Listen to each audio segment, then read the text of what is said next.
First and foremost, will this stimulate the debate you're looking for? It has done already, and in the process of preparing it, there's been a debate. So I am very much looking forward to Paul Crane commenting on it, given that he's an expert and has written his own population atlas. I'm very much looking forward. You've just given him an invitation to join us in a few days now. Okay, I'm delighted for that. And what more would I expect from our island's public service broadcaster?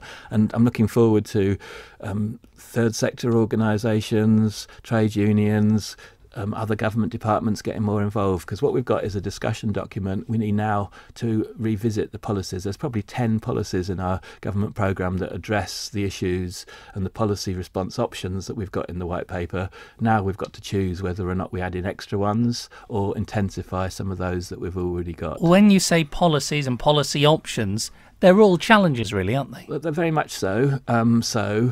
One of the items that we've published is the active ageing index, which tells us something about what it's like to get older in the island. And to our surprise, to some extent, it turned out that it's a very good place to get older in the Isle of Man. So we've got to use that to make sure that we deal with the ageing population challenges in the right way for all of us. This has been calculated for the first time, hasn't it? It has it has been calculated for the first time. It's a standard United Nations indicator. In 2015, I had a debate with John Shimon in Tynwald when I was moving for the population policy, and one of the responses to that and a parallel motion I had about publishing what was called the Ageing Population Report was that John Shimon made the commitment in 2015 to calculate this index. If you're listening, John, I've fulfilled your promise. Well, you're well on the way anyway. There are many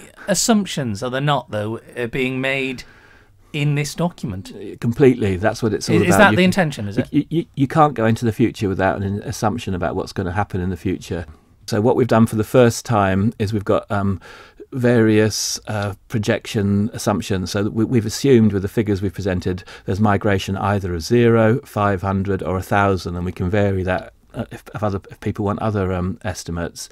We've also made an assumption about how the profile of people who come to the Isle of Man changes. Basically, we've taken an average of the last 10 years and assume that carries on forward. But with policy responses, we can affect how those assumptions will play out. So if we are successful in increasing the economically active population in the island, those assumptions will change. And so another conclusion of this report is that we've got to monitor what's happening more precisely. So if we are successful in putting together an earnings balance with costs and quality of life on the Isle of Man, such that people come here when they're economically active, the assumptions will play out differently. And also, I don't want people to think that we're only looking for 30-year-olds and 40-year-olds. We're also that you can still be economically active as you get older, and that's another set of policy responses we need to have. Well, let me change tack to the other end then. How we know from the census there is a declining birth rate, there is a drop in the population size, and a number of young adults are not returning or are going and not coming back. Yeah. The crux is, how do you avert that trend? Yeah. And we might not even want to avert that trend. So one thing that certainly you want to avert some of those options. Exactly, don't you? but one thing that this white paper shows is that it's always been thus. It's always been the case in the island, and it probably is the case in all island communities, that people tend to want to go away in their 20s, and isn't that perhaps good for them and for our island, especially if they come back in their 30s armed with a lot more experience and skills. So what we've shown, is that it's common for people to go away. It's been slightly worse recently, but what we want to make sure is that the policies here allow for for young adults to come back, so that the childcare facilities are right, the working arrangements are right, the jobs are right, the career pathways are right, the quality of life is right, so that people can come back and contribute. But if you want to, what's the phrase you use, plan, monitor and manage your approach to population policies, population projections, you need evidence. Is there enough within this document to generate the evidence-based debate that you're looking for? I think there is. Or are there too many assumptions? No, I think there is enough evidence there. A lot of the stuff in there, a lot of the evidence in there comes from the census, and what we need now are sources of evidence between census data. And I really want to congratulate the team of officers, Adam Smith, Erin Stepney, Carl Hawker, who've worked on this evidence and presenting this evidence, and we'll work to get more evidence, because there's all sorts of data we have in government. We've created now what's called the Smart Service Framework. One of the early projects for that is the electoral data registration database, you know, the voters database. You do give your date of birth when you register to vote. You do have to keep your record up to date. Why wouldn't we try to be getting information about demography and population from that to help us have more timely data? There are other ways we could do it. I'm not saying that's the way we will do it. I'm just saying now that officers will work with politicians to make sure that we have the right data on a timely basis so we can understand what's going on. If you are to turn around, avert the population, the decline in the working age population, there is no magic silver bullet, is there? No, that's exactly right. It's going to be difficult. We've laid out the policies that are going to help in terms of childcare, in terms of employment, work relationships, in terms of making the quality of life adequate or even excellent, and also locate.im policies inside the enterprise department to bring businesses here with high-paying jobs and career opportunities. We've laid all of those policies down, but you're right, there's no silver bullet.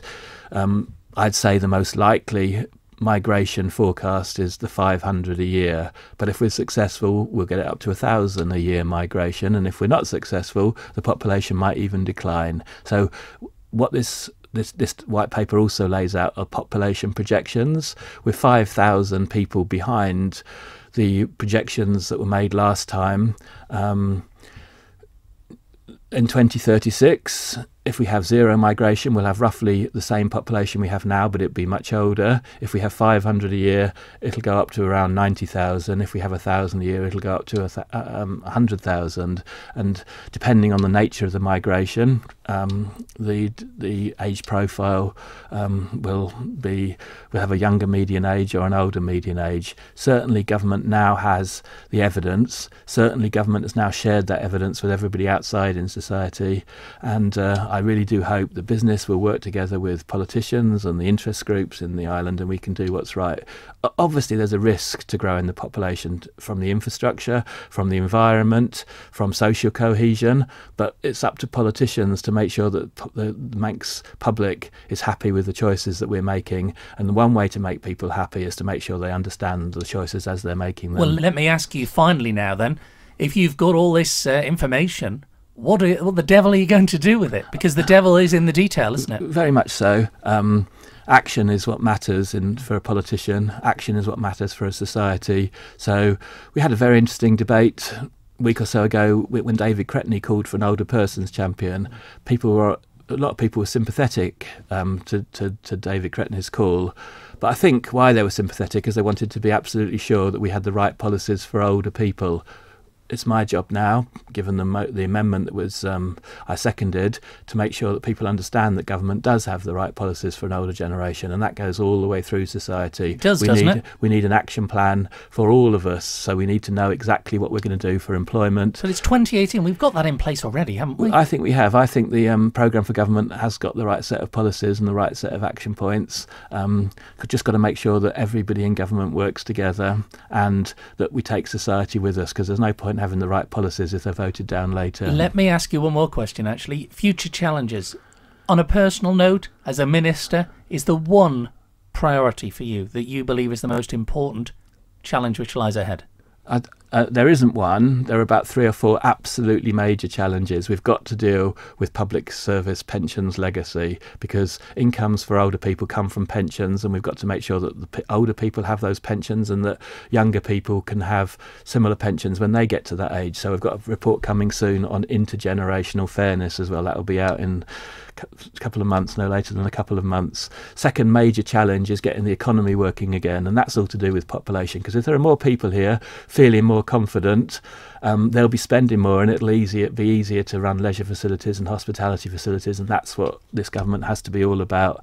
Third major challenge is getting the government finances to stack up again, and that's helped greatly if we have more people paying into the national insurance system and spreading the cost of health and care services over a greater population. So they're probably 3 of the major challenges. I'd say there's a 4th one there, which is this Manxness. this sense of tradition, this sense of culture, and it's very precious in our island that that we understand where we are and where we're going to, and make sure it's where we want to go to. I'd say that this island has always been very welcoming to come-overs. The demography and population statistics show that. I love being here as a come-over, and certainly the whole of You're a stay-over now, in fairness, okay, Mr. thank you Thomas. very much. I have been here 20 years, but the whole history of the Isle of Man, when it's been successful, has been about the local people working with come-overs and making the island even better, but also being very proud of its rich history and tradition and culture.